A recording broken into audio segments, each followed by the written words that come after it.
Daily taste the daily. Srikakulam జిల్లా ఓ నియోజకవర్గంలో టీడీపీకి దిక్కు లేకుండా పోతుందా?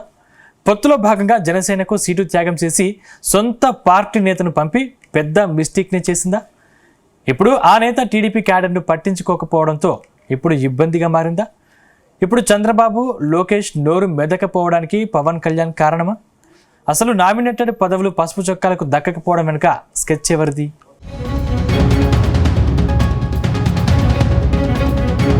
ఆంధ్రప్రదేశ్లో 175 స్థానాల్లో అభ్యర్థుల ఎంపిక ప్రక్రియ ఒక ఎత్తు, ఉమ్మడి శ్రీకాకుళం జిల్లాలోని పాలకొండ ఎస్టీ రిజర్వ్ నియోజకవర్గంలో అభ్యర్థి ఎంపిక మరొక ఎత్తు. ఎందుకంటే గత అసెంబ్లీ ఎన్నికల సమయంలో కూటమి పొత్తులో భాగంగా టీడీపీ అభ్యర్థినే జనసేన పార్టీలోకి పంపి అభ్యర్థిగా ఎంపిక చేసి అప్పట్లో పొత్తు ధర్మం మమ అనిపించారు. ఇప్పుడు ఈ బ్లండర్ మిస్టేక్ సైకిల్ పార్టీకి సవాలుగా మారుతుంది. తెలుగుదేశం పార్టీలో దాదాపు 15 ఏళ్ల పాటు కొనసాగిన నిమ్మక జయకృష్ణ అధినేత ఆదేశాలతో జనసేన కండువా కప్పుకున్నారు. అయితే జనసేనలో చేరిన మరుసటి రోజే పాలకొండ అభ్యర్థిగా జయకృష్ణను పవన్ కళ్యాణ్ ప్రకటించారు. అప్పట్లో ఇది బాగానే ఉన్నా ఇప్పుడు టీడీపీకి ఈ నిర్ణయం ఇరుకున పడేసిందనే టాక్ వినిపిస్తోంది.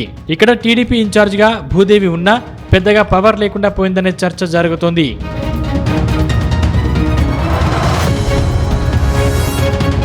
రాష్ట్రంలో కూటమి సర్కార్ అధికారంలోకి వచ్చి 2 ఏళ్లు కావస్తుంది. కానీ ఇప్పటి వరకు పాలకొండలో టీడీపీ నేతలను పట్టించుకునే నాదులే లేకుండా పోయారు. మరోవైపు ఎన్నికల సమయంలో 50% మంది తెలుగు తమ్ముళ్లు సైకిల్ దిగి జనసేన పార్టీలో చేరిపోయారు. దాంతో 70% టీడీపీ క్యాడర్ ఇప్పుడు జనసేన ఎమ్మెల్యే నిమ్మక జయకృష్ణ వెంటే నడుస్తున్నారు. దాంతో ఇప్పటి వరకు ప్రకటించిన నామినేటెడ్ పదవులన్నీ ఎమ్మెల్యే జయకృష్ణ సిఫారసులు చేసిన వారికే దక్కాయి. అయితే తెలుగుదేశం పార్టీలో చాలా మంది నేతలు నామినేటెడ్ పోస్టులు దక్కుతాయని భావించారు. కానీ వారికి మొండి చెయ్య మిగిలిందట.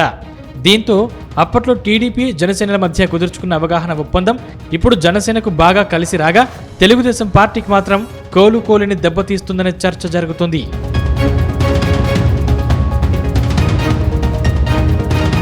ప్రస్తుతం పాలకొండలో జనసేన వర్సెస్ టీడీపీ అన్నట్టుగా ఆధిపత్య పోరు నడుస్తోంది.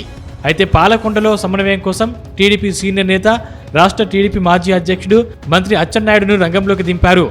ఆయన జిల్లాకు పెద్ద దిక్కులా ఉండడంతో పరిస్థితులు చక్కదిద్దుతారని భావించారు. కానీ పాలకొండ నేతల మధ్య సఖ్యత తీసుకురావడంలో మంత్రి అచ్చెన్న ఫెయిల్ అయ్యారని అంటున్నారు. చివరకు ఆలస్యంగా కళ్ళు తెరిచిన టీడీపీ అంతర్గతంగా నష్ట నివారణ చర్యలు చేపడుతోందట. అందుకే ఈ నెల మొదటి వారంలో మంత్రి లోకేష్ పాలకొండ నియోజకవర్గంలో 2 రోజులు పర్యటించారు. కార్యకర్తల సమావేశంలో సమస్యలు అడిగి తెలుసుకున్నారు. కాకపోతే టీడీపీ నుంచి నిమ్మక జయకృష్ణను టీడీపీ హైకమాండ్ పెద్దలే పంపించారు. దాంతో కూటమి ఒప్పందానికి విరుద్ధంగా నిర్ణయాలు తీసుకోలేని దుస్థితిలో టీడీపీ హైకమాండ్ ఉందనే టాక్ వినిపిస్తోంది.